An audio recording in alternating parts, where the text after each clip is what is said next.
Welcome to Session 5, Strategy Execution. It's well and good to go for your strategic planning workshop to come up with your strategy. But what's going to set your company apart, it's not so much the strategy only, but also the execution of that strategy. As we said, a good strategy but poorly executed will come second to not so good strategy but well executed. So in this session, we'll look at what managers must do to execute strategy successfully. The role of monitoring in strategy execution. After all, when you come up with your strategy, one of the things you set are the objectives that you want to achieve. Therefore, you need to track those objectives. If you recall the tests when it comes to achieving your performance target, one of them is actually, are you achieving the targets that you set? That tells us whether your strategy is winning or not. Usually, companies adopt something similar to a balance scorecard or the balance scorecard itself. We'll look at that and what does it mean. And some companies also adopt what we call strategic maps, which are built on the balance scorecard. You even find that when they formulated their strategy, they simply develop a strategic maps, meaning they're already incorporating tracking of their strategy performance within their planning activity.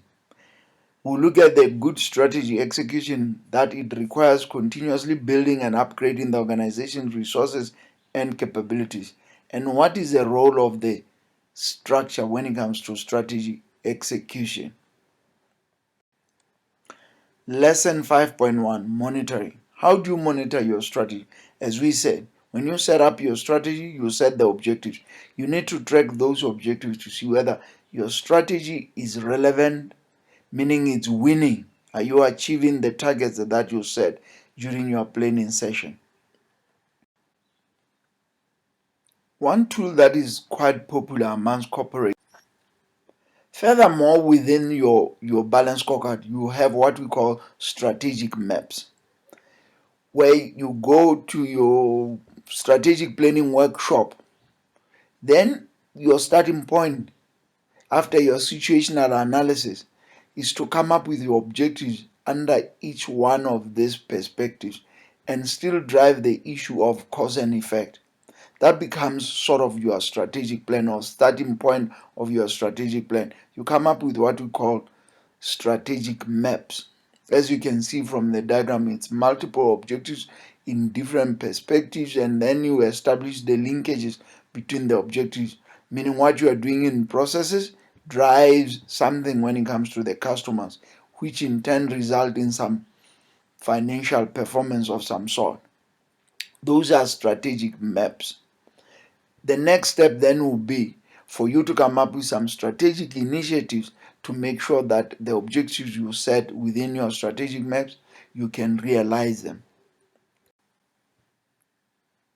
The process you follow to develop your strategic map matches the strategic statements that we discussed in the previous session or previous lesson. It starts with you establishing your vision, your mission, and values. The values are important as a glue that holds everything together. Then you establish your objectives within the four perspectives. And then you establish the priorities, because not all objectives are of equal importance to the organization. You have to develop your goals within those objectives. You might find that even one objective is supported by multiple goals. And of course, you have to state your rationale as to how did you decide on those goals. Each goal needs to be supported by metrics so that you are able to track that goal to see whether you are achieving it. There has to be an indicator or measures of some sort to track that. And you've got to come up with some initiatives that support those metrics. And you have to cascade your strategic map to the various business units within the organization. This is a way of maintaining an alignment within the organization. Make sure that all the different business units or divisions are working towards the common goal. Now, the strategic maps, it's a good starting point when you are drafting your strategy. Once you've got your strategic maps, You also have to establish strategic initiatives that will support your strategic maps, because your strategic maps reflects the objectives and the goals that you want to achieve. It brings everything together as a strategic tool that gives direction, but not just giving direction. It creates an alignment within the organization, as well as to make sure that then the initiatives that you come up with are attached to the objectives as well as the goal that the company wants to achieve. Lesson 5.2, Disciplines of Execution. There is a video that you need to watch entitled Store 334, and it's actually coming from a book called 4 Disciplines of Execution. The 4 disciplines of executions are: 1. Goals. You saw in the previous lesson where we talked about the balanced scorecard that you need to set goals within the 4 perspectives. So you set your goals. But for you to achieve those goals, you need what we call lead measures. Things you need to track on a regular basis that will tell you that you're going to achieve your goal. Typically, your goals, you set them for the year, for a particular period, which is quite long, like a year, 12 months. But on a month-to-month basis, there are certain milestones that you need to achieve to know that you're getting closer to achieving your goal. Those month-to-month measures that we track, we call them lead measures. The third discipline is that you should have those on a scorecard of some sort, and that scoreboard should be visible to the employees. They should be reminded at all times that they are getting closer to their goal or they are falling short. So the scorecard is very important. The last one is that if you do not achieve everything that we have discussed, somebody needs to be held accountable.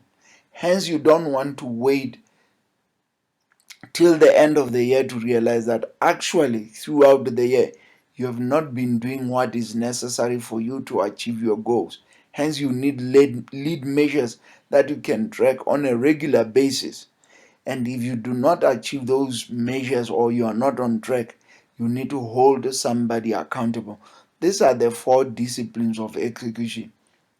In South Africa, we are very good with the first 3, but I believe we are failing when it comes to the last one, holding people accountable. You even see it more in politics. That's where, in my opinion, it's quite rife that people are not being held accountable. So good strategy execution requires a team effort. All managers have strategy executing responsibility in their areas of authority, and all employees are active participants in the strategy execution process.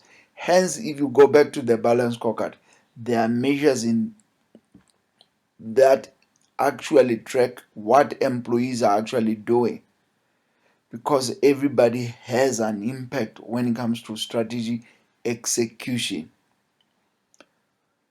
Strategy execution is operations driven, involving management of both people and business processes. Again, remember, on a balanced scorecard, you've got processes and people. So for you to execute those 2 things, needs to be managed in order to deliver value to customers, to realize your financial objectives. It's a job for the whole management team, not just a few senior managers. So strategy execution requires everybody within the organization to come to the party. It's not about top management then carrying a stick and dangling a carrot for people to execute. Everybody needs to be concerned about the strategy execution. It can take many more years to develop as a real proficiency than implementing strategy. So strategy execution, it's not easy. You'd find that a lot of companies go through lots of iterations to come up with ways to execute strategy, to tackle things like culture, decision making. All of those things impact on the capability of the company to execute strategy. And it requires commitment to change and act in order to achieve your performance target. Hence, I said Good strategy, poorly executed, will always come second to not so good strategy but well executed. At the managerial level that you are operating, you are expected to focus more on strategy execution than on planning. Not to say you don't contribute in planning. However, your organizations are very much dependent on you to make sure that the strategies they implement, or rather they formulate, they bear fruit through middle managers, supervisors, and perhaps to some extent senior managers who are close to the action, driving that strategy and executing on the plan. When strategies fail, it is often because of poor execution. Strategy execution is therefore a critical managerial endeavor. The two best signs of good strategy execution are whether a company is meeting its obligations or beating its performance target, and whether they are performing value chain activities in a manner that is conducive to company-wide operating excellence. In a sense that you want to achieve the value that you promised your customers, but at the same time there is an operational excellence, whether it's in form of turnaround times or efficiencies within your processes. That is part of strategy execution. The 10 basic tasks of the strategy execution: putting together a talented management team with the right mix of experiences, skills, and abilities to get things done is one of the first steps to take in launching the strategy execution process. In his book, From Good to Great, Jim Collins says, hire good people even if you don't have specific jobs for them. Why? Talented individuals will not sit down and idle. They'll always find means and ways to add value to their organization. So getting the right people on the bus is the first step in a strategy execution. Your strategy succeeds or fails the day you make an appointment. You make the wrong appointment, that's where failure starts. Hence, even a not so good strategy, but driven by very talented individual, could actually yield some very good results because you have the right people on the team. In conclusion, there are three building blocks towards proper strategy execution. Staffing the organization. This includes putting together a strong management team and recruiting and retaining talented employees. Acquiring and developing and strengthening key resources and capabilities. There is no point in employing talented individuals and not give them the necessary tools, which are resources and capabilities for them to execute on your strategy. Lastly, the way you are configured, you are structured, actually that links to the issue of capabilities. It's quite key. Your structure could actually be the determining factor whether you execute your strategy successfully or not. These are the three major building blocks when it comes to strategy execution. Get the right people, provide them with the necessary resources and capabilities, but design the structure that will not stand in their way when it comes to executing your strategy. It's very key. Let's conclude this session by looking at the myths about strategy execution, which is our lesson 5.3. If you look at the Harvard Business Review article prescribed for the session, it talks about the 5 myths about strategy execution. The first one is execution equals alignment, in a sense that once the objectives have been set within the organization and they are cascaded to different business units within the organization, everybody becomes aligned to that particular goal. They can all sing the same song to demonstrate that they do understand what are the goals that needs to be achieved. However, the problem is not about the alignment. The problem is about commitment to achieving those goals. So somebody could easily say, I know what we need to achieve when it comes to customer satisfaction. but does that reflect in their day-to-day actions that they are working towards that particular goal? So the article or the research conducted by the authors is the fact that the problem is not alignment. The problem is commitment to achieving the goals that are set for the organization. The second one is execution means sticking to the plan. We've been saying in the past lessons and sessions that when we set the plan, we make assumptions about changes of issues in the macroeconomic environment, and those issues change or they evolve over time, so you can't stick to the plan. Hence you need emergent strategies, you need some tactics that will take you back on track to achieve your set objective. So execution is not about sticking to the plan. After all, things change, things evolve, and in most cases you don't get a pre-warning that things are going to change. Hence you find yourself confronted by issues that were not visible or evident when you came up with your strategy. You need to calibrate your strategy accordingly. So part of execution, it's actually coming up with tactics or emergent strategies to get you back on track. The third myth is that communication equals understanding. You see a lot of business leaders, after coming up with a strategy, they'll go on a road show to communicate the strategy to the employees. They'll repeat the message in things like newsletters, email, flood the system with lots of messages. But does that mean that employees understand exactly what they need to achieve? In most cases, that's not the case. So communication or amount of communication does not necessarily result in understanding. Hence, business leaders need to make an effort to make sure that employees actually understand what is expected of them. The fourth one is a performance culture drives execution. You may have a performance culture, however, your decision-making process is what undermines your strategy execution.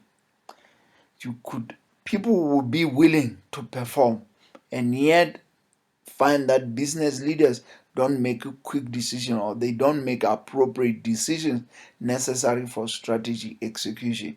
So decision making capabilities are more important than the high performance culture. Lastly, you have execution should be driven from the top, and yet you find that people who are closer to action are not at the top.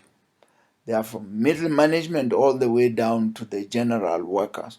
When a customer is expecting a service and a decision has to be made there and then, that is what execution is all about. And you need to empower lower level employees to make decisions in order to respond to customer requests or customer needs there and then, not wait for a decision coming, let's say, from a head office. That takes too long. In essence, it means you're not executing your strategy when you do that, because ultimately you might even lose customers, which in turn means that you miss your performance targets when that happens. So these are the 5 myths. Execution equals alignment. Execution means sticking to the plan. Communication equals understanding. And a performance culture drives execution. And lastly, execution should be driven from the top. Superior strategy execution capabilities are the only source of sustainable competitive advantage when strategies are easy for rivals to copy. If your strategy is easy to copy or it can be substituted, the only thing that will save you is your strategy execution capabilities, because that's where then you beat your competitors by being responsive. As you know, customers these days, they'll play one service provider against the other. They'll request quotation from multiple service providers. Whoever responds quicker could ultimately be the one who gets the deal. So superior strategy execution capability is very, very key, especially in an industry where product differentiation is very limited. Your speed, Your responsiveness could actually be what differentiates you from your competitors. You have an example of Zara clothing, where they are very quick to design stuff, put it on the shelves, make it and put it on the shelves. Zara clothing, they've built capabilities to be very responsive. They track the fashion. If they believe a particular item worn by a celebrity who's appearing on TV, it's what people want, and they check on social media or on any platform that customers are raving about that particular product, they'll be quick to make that product, get it into the stores, and have customers buying that product while they are moving on to something else, the next something else that is becoming popular. They keep on doing this over and over, and they achieve that through a certain level of agility. That's very important. Quick and flexible design to production process. Close proximity to manufacturing factories. Why? You could almost say that your business model is based on just in time. So you've got to be closer, your stores should be closer to your manufacturing factories so that off production lines onto your store shelves. That is key. Lower percentage of commitments to fashion lines than competitors to keep in-store items fresh. And also, small lot size orders reduce retail discounting and encourage impulse buying and frequent shopping because you've got limited items in store. So it gives you an impression that this is a limited item issue, and human beings would like to be the only ones wearing the item. Not only that, because of that business model, people get into Zara and buy the items. Walking in the street, they may seem like they are ahead of the fashion or they are trendsetters because of that. And Zara capitalizes on that very well. We've talked about the issue of your structure to enable proper strategy execution. So a company's organizational structure should be matched to the particular requirements of implementing the company strategy. You cannot say you want to be responsive and have a highly hierarchical structure that brings in a lot of bureaucracy. You want a flat structure where decision making is very quick and the company is very responsive. It includes giving employees at the core phase authority to make decisions. So determining how much authority to delegate to those individuals, it's very important for strategy execution. And facilitating collaboration with the external partners and strategic alliance partners. That is key. So you can imagine the collaboration between Woolies Food and Engine or Capitec and Shoprite. So Capitec will give Shoprite certain rights to make decisions that concern financial services product or banking products and impacts on their customers. They have to trust that Shoprite will make the right decisions that will benefit their customers. After all, they're dependent on that channel to deliver on their value proposition. Further perspective on structuring the work effort. A network structure is a configuration composed of a number of independent organizations engaged in some common understanding, with one company typically taking on more central role. So these are simply different ways of companies structuring themselves. As a continuation of structure plays a major role when it comes to strategy execution. So you would find that companies that are product driven, regional driven, they tend to adopt a metric structure such that product people can have a saying in some decision, while also giving regional people the flexibility to be responsive to the dynamics within the region where they operate. all those elements are very key when it comes to strategy execution.